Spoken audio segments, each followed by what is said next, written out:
इस वीडियो में हम लोग बात करेंगे तत्वों के आवर्ती वर्गीकरण के बारे में। एक ही वीडियो में हम लोग पूरा पीरियोडिक टेबल को कंप्लीट करेंगे। तो चलिए शुरू करते हैं। और शुरू करने से हम लोग आज पढ़ने वाले हैं पीरियोडिक टेबल। सबसे पहले हम लोग बात कर लें कि पीरियोडिक टेबल जो है यानी कि तत्वों का आवर्ती वर्गीकरण करना क्यों ज़रूरी था। तो देखिए, तत्वों के अध्ययन को आसान बनाने के लिए एक समान गुण वाले तत्वों को एक साथ रखा गया तथा अलग गुण वाले तत्वों को अलग अलग रखने की व्यवस्था को ही तत्वों का आवर्ती वर्गीकरण कहा जाता है।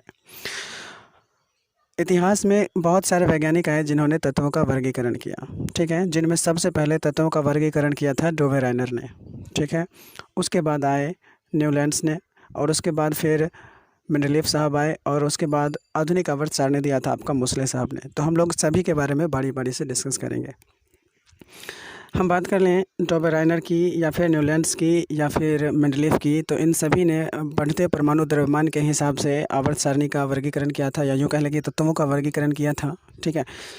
तो हम सबसे पहले बात करते हैं डोबेराइनर का, ठीक है, यानी कि डोबेराइनर का त्रिक सिद्धांत इन्होंने दिया था, ठीक है। तो देखिए, डोबेराइनर की बात करें तो ये एक जर्मन वैज्ञानिक थे जिन्होंने तत्वों को तीन तीन के समूह में रखा, और इस समूह को ही त्रिक कहा गया, ठीक है। डोबेराइनर ने समूह में तीन तत्वों को बढ़ते परमाणु द्रव्यमान के रूप में व्यवस्थित किया था, जिसमें बीच वाले तत्व का परमाणु भार अन्य दो तत्वों के परमाणु भार के लगभग औसत के बराबर था। जैसे हम बात करें, लिथियम का परमाणु द्रव्यमान होता है 7, सोडियम का 23 और पोटेशियम का 39। तो इन्होंने इसको इस क्रम में व्यवस्थित किया, जो मध्य का जो एटम था उसका एटॉमिक मास आपका पहला और तीसरा जो एटम था उसके एटॉमिक मास के लगभग एवरेज था। जैसे सोडियम का 23 परमाणु द्रव्यमान होता है, लिथियम का 7 और पोटेशियम का 39। तो इन दोनों का अगर हम ऐड करते हैं, एवरेज निकालते हैं, तो लगभग सोडियम के परमाणु द्रव्यमान के बराबर आता है। तो इस तरह से इन्होंने अपना त्रिक सिद्धांत दिया था। अब इनके सिद्धांत में भी बहुत सारी कमियां निकल कर के आई, जिनके कारण इनका सिद्धांत फेल हो गया। जैसे हम बात कर लें, सभी तत्वों को त्रिक के रूप में नहीं रखा जा सकता था। अब उसके बाद आए थे न्यूलैंड्स साहब। इन्होंने अपना अष्टक नियम दिया था, यानी कि न्यूलैंड्स का अष्टक नियम। तो देखिए, इन्होंने तत्वों के उनके बढ़ते परमाणु द्रव्यमान के रूप में व्यवस्थित किया था। इनके अनुसार हर एक तत्व अपने से 8वें तत्व से गुणधर्म में समानता रखता है। जैसे कि हम बात करें, लिथियम का गुणधर्म सोडियम के समान होता है, ठीक है। अब देखिए, कुछ इंपॉर्टेंट पॉइंट हैं न्यूलैंड्स के अष्टक नियम से, तो इनको याद रखिएगा। न्यूलैंड्स ने अपना जो नियम दिया था उसमें प्रथम तत्व हाइड्रोजन था तथा अंतिम तत्व क्या था, थोरियम था, ठीक है। और इनके समय में ज्ञात तत्वों की कुल संख्या कितनी थी, 56 थी। अब न्यूलैंड्स का जो नियम था, अष्टक नियम, इसमें भी बहुत सारी कमियां निकल कर के आई, जिनके कारण इनका भी नियम बाद में फेल साबित हो गया।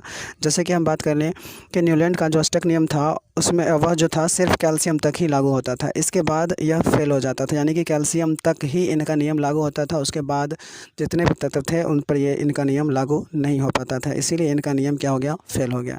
तो याद रखिएगा, एग्जामिनेशन में एमसीक्यूज टाइप में पूछा जाता है कि त्रिक सिद्धांत किसने दिया था। तो याद रखिएगा, त्रिक सिद्धांत दिया था डोबेराइनर ने, और अष्टक नियम किसने दिया था, न्यूलैंड्स ने।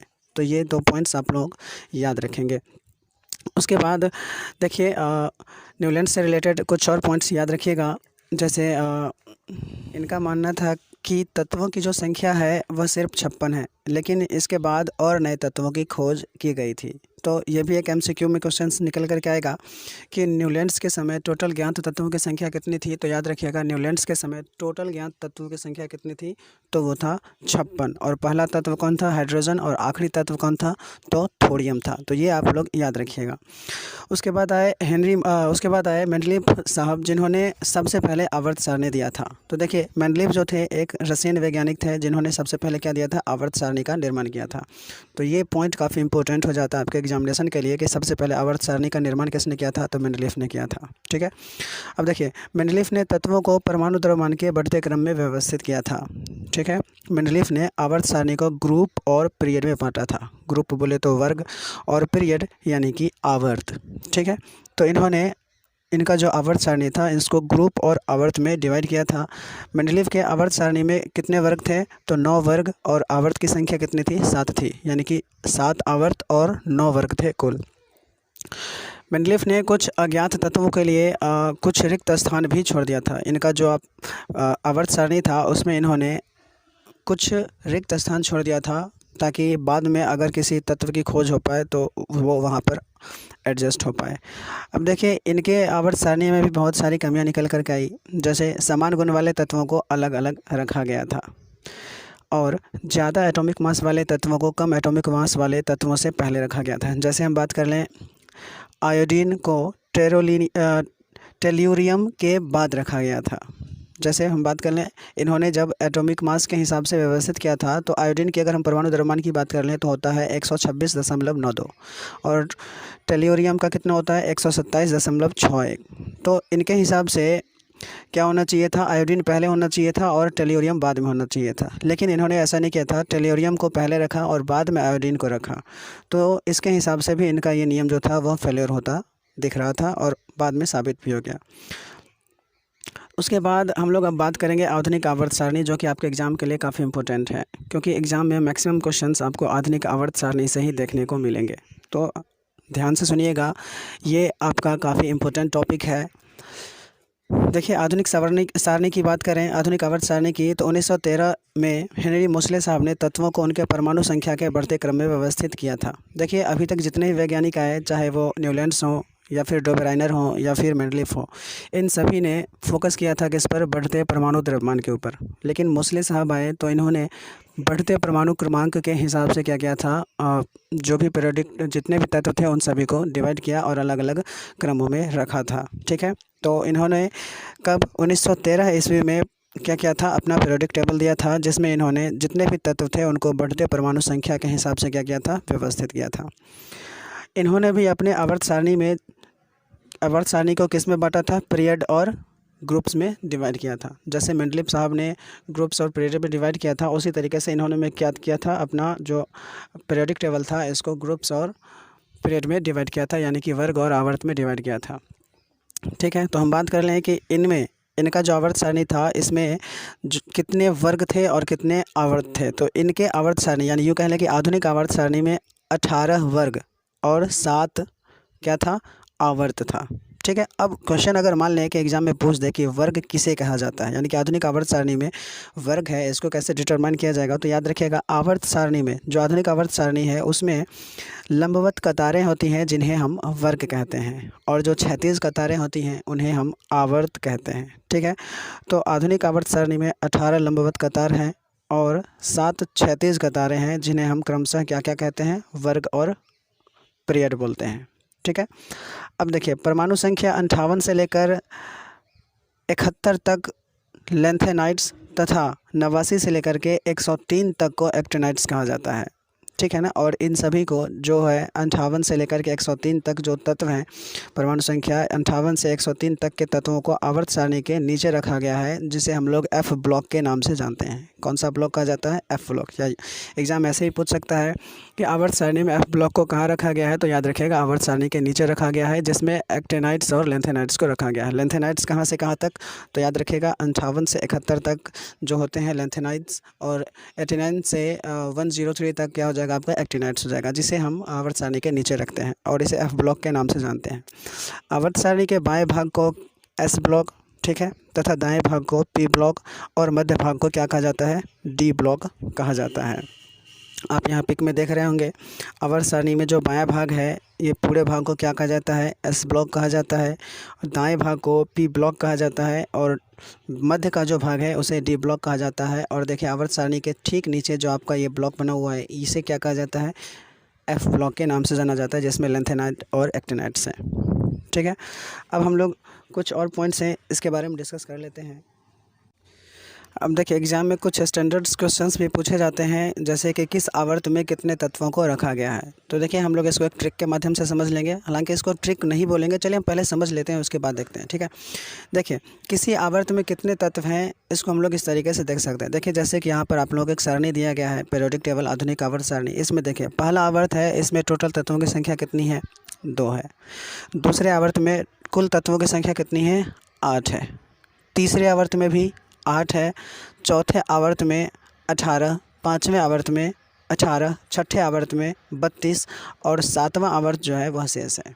ठीक है, तो याद रखिएगा इसका एक कोड है, इस तरीके से आप याद रख सकते हैं, 2 8 8 18, 18, 32 और शेष तत्व। चूँकि हम लोग जानते हैं कि आधुनिक आवर्त सारणी में 7 ही आवर्त हैं, तो पहले आवर्त में तत्वों की संख्या कितनी हो गई? 2 हो गई। दूसरे आवर्त में कितने हो गए? 8 हो गए। तीसरे आवर्त में कितने हो गए? 8 हो गए। चौथे आवर्त में भी 18, पाँचवें में 18 और छठे आवर्त में कितने? 32 और सातवें आवर्त में जो शेष तत्व आ रहे हैं उन सभी को इंक्लूड किया गया है, यानी कि रखा गया है। अब आधुनिक आवर्त सारणी में आपको केवल 5 ग्रुप को याद रखना है, ठीक है। अब इससे ही आपके एग्जामिनेशंस में क्वेश्चंस आएंगे। तो वो 5 ग्रुप कौन से हैं, चलिए हम लोग देखते हैं। सबसे पहले आपको याद रखना है पहला ग्रुप, ठीक है, यानी कि फर्स्ट ग्रुप को आपको याद रखना है, क्योंकि फर्स्ट ग्रुप को किस नाम से जाना जाता है? अल्कली मेटल, यानी कि क्षारीय धातु के नाम से जाना जाता है। तो याद रखिएगा, एग्जाम में पूछा जाएगा आपसे कि अल्कली मेटल किस वर्ग को कहा जाता है, तो याद रखिएगा अल्कली मेटल पहले ग्रुप को कहा जाता है, यानी कि पहले वर्ग को क्षारीय धातु के नाम से जाना जाता है। उसके बाद आपको याद रखना है दूसरा वर्ग, दूसरे वर्ग को क्षारीय मृदा धातु, यानी कि अल्कली अर्थ मेटल के नाम से जाना जाता है। तो ये भी आपके लिए काफ़ी इंपॉर्टेंट हो जाता है। उसके बाद आपको याद रखना है 11वां वर्ग, जिसे हम सिक्का धातु के नाम से जानते हैं। हमारे जितने भी कॉइन्स बनते हैं, रुपए बनते हैं, वो सारा आपका 11वें वर्ग के जो तत्व हैं, यानी कि कॉपर वगैरह जो हैं, इन सभी से ही बनाया जाता है। तो याद रखिएगा 11वें वर्ग को क्या कहा जाता है? सिक्का धातु कहा जाता है। उसके बाद आपको याद रखना है 17वां वर्ग, 17वें वर्ग को हैलोजन वर्ग के नाम से जाना जाता है। और 17वां वर्ग आपके एग्जामिनेशन के लिए काफ़ी इम्पोर्टेंट है, इससे MCQs बहुत बनेंगे आपके। जैसे हम बात कर लें, सबसे ज़्यादा मोस्ट रिएक्टिव जो वर्ग होता है वह कौन सा है, यानी कि सबसे ज़्यादा क्रियाशील वर्ग है वह आपका 17वां वर्ग, यानी कि हैलोजन वर्ग ही है। और इसमें भी सबसे ज़्यादा क्रियाशील तत्व कौन सा है? तो वो फ्लोरीन है, जो हैलोजन वर्ग का पहला सदस्य है, ठीक है, याद रखिएगा दोनों। उसके बाद हम बात कर लेते हैं 18वें वर्ग का। 18वां वर्ग भी इम्पोर्टेंट है, इसमें सभी नोबेल गैसों को रखा गया है, यानी कि सभी निष्क्रिय गैसों को रखा गया है। जितने भी निष्क्रिय गैस नोबेल गैस कह लें या फिर इसको शून्य वर्ग कह लें, है ना, ये सारे को किस में रखा गया है? 18वें वर्ग में रखा गया है। अब चूँकि इसे निष्क्रिय गैस या निष्क्रिय वर्ग, शून्य वर्ग या अक्रिय वर्ग या नोबेल वर्ग क्यों कहा जाता है, तो याद रखिएगा ये जो है किसी भी तत्व के साथ रिएक्ट नहीं करता है। क्यों नहीं रिएक्ट करता है? क्योंकि देखिए, कोई भी तत्व अगर रिएक्ट किसी भी तत्व के साथ करता है तो उसके लिए कंडीशन है। क्या कंडीशन है? कि उसके आउटर मोस्ट सेल में इलेक्ट्रॉन्स की ज़रूरत होती है, तब वो क्या करता है? दूसरे तत्व के साथ रिएक्ट करता है। अब ये जो 18वां वर्ग के जो तत्व हैं, इनके जो 12वीं कक्षा में 8 इलेक्ट्रॉन पहले से मौजूद होते हैं, यानी कि ये अपना अष्टक पहले से पूरा किया हुआ है, इसीलिए यह किसी भी तत्व के साथ रिएक्ट नहीं करता है, ठीक है। तो याद रखिएगा ये आपके लिए इम्पोर्टेंट हो जाता है। तो आपको 5 वर्ग याद रखने, कौन कौन सा? पहला जिसे क्षारीय धातु कहा जाता है, दूसरा जिसे क्षारीय मृदा धातु कहा जाता है, और उसके बाद 11वां जिसे सिक्का धातु कहा जाता है, और 17वां जिसे हैलोजन वर्ग कहा जाता है, और 18वां जिसे नोबेल शून्य, अक्रिय या निष्क्रिय वर्ग भी कहा जाता है, ठीक है। अब देखिए कुछ पीरियोडिक प्रॉपर्टीज़ हैं, इनको याद रखिएगा। जैसे कि एटॉमिक साइज़ की हम बात कर लें या फिर विद्युत ऋणात्मकता यानी कि इलेक्ट्रोनेगेटिविटी की बात कर लें, तो ये भी एग्जाम में पूछे जाते हैं, याद रखिएगा। तो चलिए हम बात कर लेते हैं पहले एटॉमिक साइज़ के बारे में। देखिए, आवर्त सारणी में अगर हम ऊपर से नीचे जाएँ तो क्या होगा? तत्व की साइज़ बढ़ता है। जैसे कि आप यहाँ पर पिक में देख रहे होंगे, आवर्त सारणी में ऊपर से नीचे जाने पर क्या होता है? तत्व का साइज़ क्या होता है? बढ़ता है। जैसे देखिए, पहला तत्व जो आपका हाइड्रोजन, दूसरा लिथियम और तीसरा क्या है? सोडियम है। तो दोनों का तीनों का आप एटॉमिक साइज़ देखें, हाइड्रोजन का, लिथियम का और सोडियम का एटॉमिक साइज़ देखकर आप बता सकते हैं खुद से भी कि ऊपर से नीचे जाने पर क्या होता है? एटॉमिक साइज़ बढ़ता है। दूसरा हम बात कर लें, आवर्त सारणी में बाएं से दाएं जाने पर क्या होता है? तो याद रखिएगा, बाएं से दाएं जाने पर तत्वों का जो साइज़ होता है वो क्या होता है? घटता है। चलिए इसे हम चित्र की सहायता से समझ लेते हैं। जैसे देखिए, लिथियम, बेरिलियम, बोरॉन और कार्बन, तीनों के अगर हम परमाणु क्रमांक की बात करें तो 3, 4, 5 और 6 होता है, ठीक है। यानी लिथियम का 3, बेरिलियम का 4, बोरॉन का 5 और कार्बन का 6। अब तीनों के नाभिक में अगर हम देखें तो लिथियम के नाभिक में 3 प्रोटॉन, बेरिलियम के 4, बोरॉन के 5 और कार्बन के 6। यानी यूँ कह लें कि क्रमशः क्या होता है? परमाणु ये जो है प्रोटॉन की संख्या वह बढ़ती जा रही है। तो प्रोटॉन की संख्या जितनी बढ़ती जाएगी वह इलेक्ट्रॉन को क्या करेगा? खींचता जाएगा। तो चूँकि इलेक्ट्रॉन को खींचेगा प्रोटॉन, जिससे क्या होगा कि एटॉमिक साइज़ ऑटोमेटिक क्या हो गई? घटती जाएगी, ठीक है, यानी कि जितना प्रोटॉन की संख्या बढ़ती जाएगी और इलेक्ट्रॉन की संख्या घटती जाएगी, वो उसको क्या करेगा, अट्रैक्ट करते चले जाएगा। इसीलिए क्या होगा कि आवर्त सारणी में बाएं से दाएं जाने पर क्या होगा, तत्वों का साइज घटता है। अब हम लोग बात कर लें विद्युत ऋणात्मकता का, तो इसको बस याद रखिएगा, ऊपर से नीचे जाने पर क्या होगा, विद्युत ऋणात्मकता घटती है और बाएं से दाएं जाने पर विद्युत ऋणात्मकता जो है वह बढ़ती है। यानी कि ये जो है आपका एटॉमिक साइज़ के ठीक विपरीत होता है। ठीक है, एटॉमिक साइज़ में क्या होता था, नीचे ऊपर से नीचे आने पर क्या होता था, तत्वों का साइज़ बढ़ता था, लेकिन इसमें ऊपर से नीचे आने पर विद्युत ऋणात्मकता घटेगा। ठीक है, और उसमें क्या था कि आवर्त सारणी में बाएं से दाएं जाने पर तत्वों का साइज़ घटता था, लेकिन इसमें क्या होगा, बाएं से दाएं जाने पर विद्युत ऋणात्मकता बढ़ेगा। ठीक है, तो ये पॉइंट आपके लिए इम्पोर्टेंट है। अब देखिए कुछ इम्पोर्टेंट पॉइंट हैं, इसको हम लोग याद रखेंगे। ठीक है, जैसे हम बात कर लें कुल तत्वों की संख्या कितनी है, तो याद रखिएगा तत्वों की कुल संख्या कितनी है, 118, जिसमें आपका 22 अधातु 90 धातु है। ठीक है, तो ये याद रखिए, एग्जाम में पूछे जाते हैं कि अधातुओं की संख्या कितनी है, तो 22 अधातुएँ याद रखिएगा। अब देखिए 118 तत्वों में जो 98 तत्व है वह प्रकृति में पहले से मौजूद हैं और 20 तत्व जो शेष बचते हैं वह मानव निर्मित है, यानी कि कह सकते हैं कृत्रिम है। ठीक है, अब कुछ और पॉइंट हैं, इसको भी ध्यान में रखिएगा। पृथ्वी पर सबसे अधिक मात्रा में पाया जाने वाला तत्व कौन सा है, तो देखिए पृथ्वी पर सबसे अधिक मात्रा में पाया जाने वाला तत्व है ऑक्सीजन। अगला है पृथ्वी पर सबसे अधिक मात्रा में पाए जाने वाले धातु तत्व कौन से हैं, तो देखिएगा क्वेश्चन समझिएगा, उसमें कहा गया सिर्फ तत्व, तो तत्व कौन सा, ऑक्सीजन, लेकिन जब धातु तत्व बोलेगा तो याद रखिएगा एल्यूमिनियम। अगला है आधुनिक आवर्त सारणी में सबसे हल्की धातु कौन सी है, तो सबसे हल्की धातु हो जाएगी लिथियम और सबसे हल्का तत्व हाइड्रोजन। ठीक है, और अगर हम भारी तत्व की बात कर लें तो भारी तत्व आपका हो जाएगा यूरेनियम। ठीक है, जो कि नेचुरली है। अब बात कर लें सबसे भारी धातु कौन सा है, हमारा जो पूरा आधुनिक आवर्त सारणी है उसमें सबसे भारी धातु कौन सा है, तो वो हो जाएगा ओस्मियम। ठीक है, अब ये 2 पॉइंट आपके एग्ज़ाम के लिए काफ़ी इंपॉर्टेंट हैं, याद रखिएगा, बहुत बार एग्जामिनेशन में रिपीट हुआ है कि सबसे अगर हम धातु की बात कर लें तो धातु कौन सा धातु है जो कि कमरे के ताप पर द्रव अवस्था में पाया जाता है। चूँकि हम लोग जानते हैं धातु का प्रॉपर्टी क्या होता है कि यह सॉलिड होता है, लेकिन एक धातु ऐसा भी है जो कि कमरे के ताप पर क्या होता है, द्रव अवस्था में पाया जाता है, तो वो कौन सा है, तो वो है कौन सा, पारा, जिसको हम लोग मरकरी के नाम से जानते हैं। दूसरा क्वेश्चन क्या पूछेगा कि सब कमरे के ताप पर द्रव अवस्था में पाया जाने वाला अधातु कौन है, तो याद रखिएगा अधातु है ब्रोमीन और धातु कौन सा है, पारा है। तो दोस्तों ये था आपका पीरियोडिक टेबल का पूरा सारांश। तो उम्मीद करते हैं कि आपने केयरफुली सुना होगा और देखा होगा और आपको समझ में भी आया होगा। तो एग्ज़ाम के दृष्टिकोण से ये आपके लिए काफ़ी इंपॉर्टेंट है, इससे आपके क्वेश्चंस एग्ज़ाम में देखने को मिलेंगे।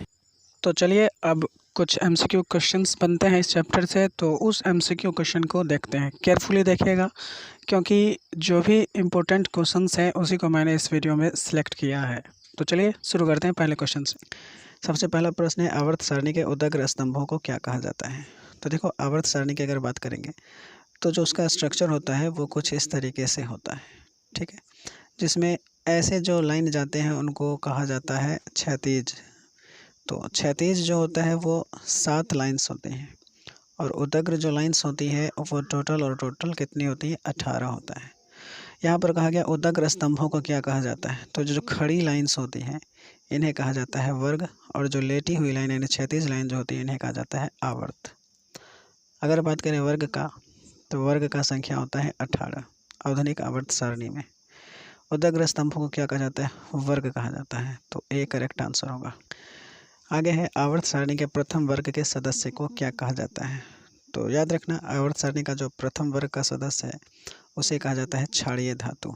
ठीक है, बी इस क्वेश्चन का करेक्ट आंसर होगा। और अगर पूछता है सेकंड वाले का, तो सेकंड वाले का क्या होगा, क्षारीय मृदा धातु। इसी प्रकार से आप याद रखना 17वें वाले का हैलोजन बोलते हैं, उसको क्या, हैलोजन वर्ग बोलते हैं। इसी प्रकार से पूछ लेगा 18वें वर्ग का, तो इसको बोलते हैं निष्क्रिय वर्ग, नोबेल वर्ग, शून्य वर्ग, अक्रिय वर्ग। ठीक है, अलग अलग नामों से जाना जाता है। आगे है आवर्त सारणी में शून्य समूह का तत्व है, यानी वही 18वें वर्ग की बात की जा रही है। तो उसमें आता है कौन कौन सा तत्व, मैं आपको बता दूं, हीलियम आता है, ठीक है, नियॉन आता है, क्रिप्टॉन आता है, जिनॉन आता है, ऑर्गन आता है, ऑर्गेनेशन आता है।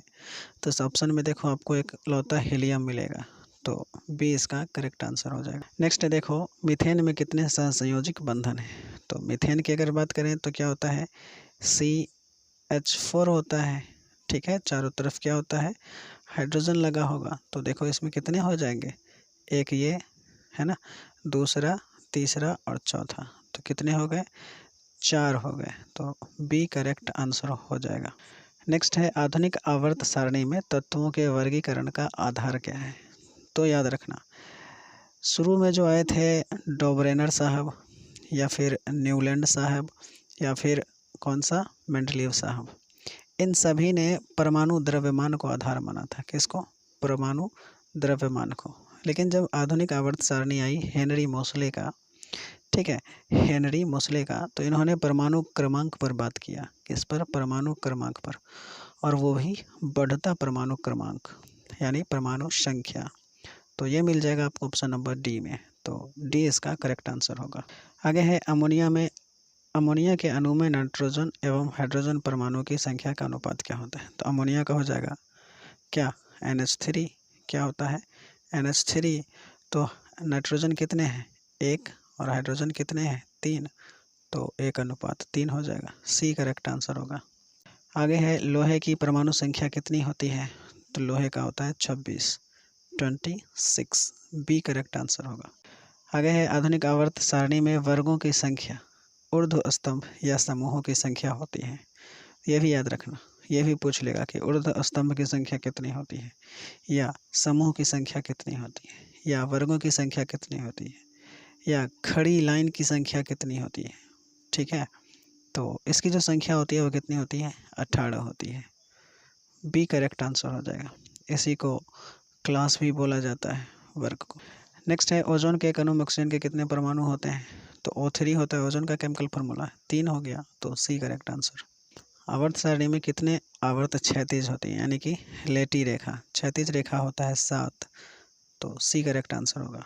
नेक्स्ट है, हीलियम कैसा तत्व है। तो हीलियम जो है वह अक्रिय तत्व है, ए करेक्ट आंसर हो जाएगा, और ये 18वें वर्ग से संबंधित है। आवर्त सारणी में कितने आवर्त होते हैं। तो भाई क्षैतिज रेखा को ही आवर्त कहा जाता है, तो 7 होते हैं, ए करेक्ट आंसर हो जाएगा। त्रिक नियम किसके द्वारा दिया गया था। तो त्रिक नियम दिया गया था किसके द्वारा, डोब्राइनर के द्वारा, और न्यूलैंड्स के द्वारा दिया गया था अष्टक नियम। ठीक है, कौन सा नियम, अष्टक नियम। नेक्स्ट है, अष्टक नियम का प्रतिपादन किसके द्वारा किया गया था। तो मैंने तुरंत बताया, न्यूलैंड्स के द्वारा। ठीक है, तो डी इसका करेक्ट आंसर हो जाएगा। नेक्स्ट है, मेंडलीव के आवर्त नियम के अनुसार तत्वों के गुणधर्म उनके इनमें किनके आवर्त फलन होता है। तो मेंडलीव का जो था वो था परमाणु द्रव्यमान, तो बी करेक्ट आंसर हो जाएगा। अगला प्रश्न है, मेंडलीव ने तत्वों को किसके बढ़ते क्रम में वर्गीकृत किया। तो भाई मेंडलीव जो था वह परमाणु द्रव्यमान को लेकर के किया था, सी करेक्ट आंसर हो जाएगा।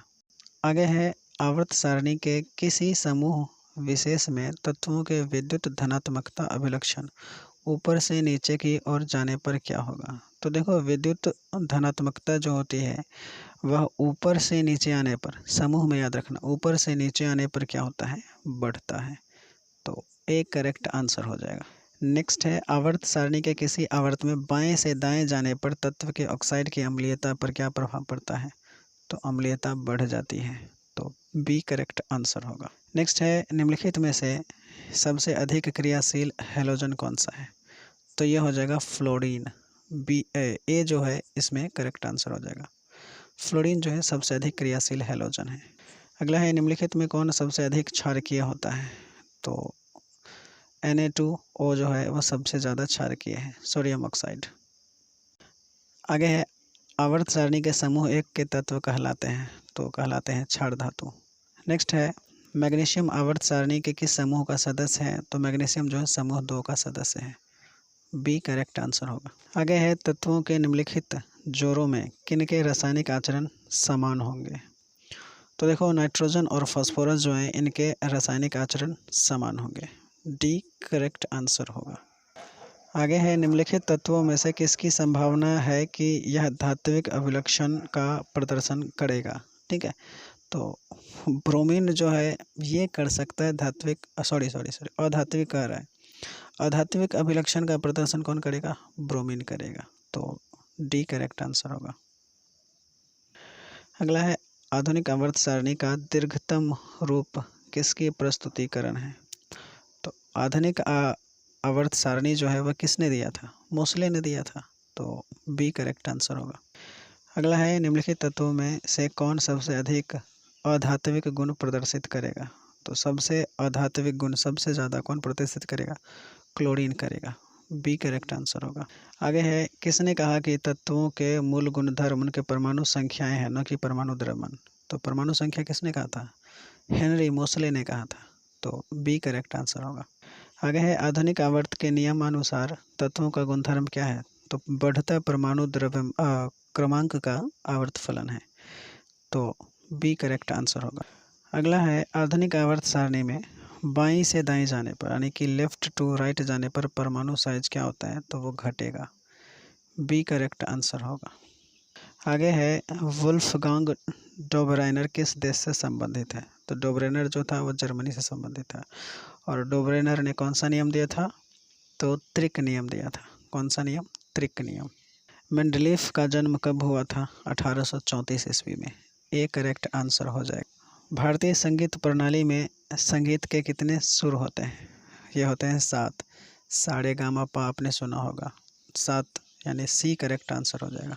आगे है जब मेंडलीफ ने अपना कार्य आरंभ किया तब कितने तत्व थे? तो ज्ञात तत्व थे उस समय 63। डी करेक्ट आंसर हो जाएगा। आधुनिक आवर्त सारणी परमाणु साइज से क्या पता चलता है? तो परमाणु साइज से परमाणु की त्रिज्या का पता लगाया जाता है। बी करेक्ट आंसर होगा। 1 पिकोमीटर कितने मीटर के बराबर होता है? तो 1 पिकोमीटर होता है 10⁻⁻12। ठीक है, ये मानक उपसर्ग है और मानक उपसर्ग से संबंधित मैंने पहले ही वीडियो बना रखा है, उसको प्लेलिस्ट में 9th के फिजिक्स का जो पहला चैप्टर है उसको आप लोग देख लीजिएगा। मैंने 9th का फिजिक्स का सभी चैप्टर का एक मास्टर वीडियो भी बना रखा है जिसमें 1-लाइनर क्वेश्चन करा है, आप उसको भी देख सकते हो। आगे है किसी भी तत्व की संयोजकता कैसे निर्धारित की जाती है? तो तत्व की संयोजकता निर्धारित की जाती है इलेक्ट्रॉन की संख्या के आधार पर, क्योंकि तत्व जो संयोग करता है एक दूसरे से वहाँ पर इलेक्ट्रॉन के साझा से ही होता है। तो ए करेक्ट आंसर हो जाएगा। तो वीडियो कैसा लगा हमें कमेंट करके ज़रूर बताइएगा और यदि वीडियो पसंद आया है तो लाइक ज़रूर कीजिएगा। मिलते हैं अगले वीडियो में एक और नए टॉपिक के साथ, तब तक के लिए।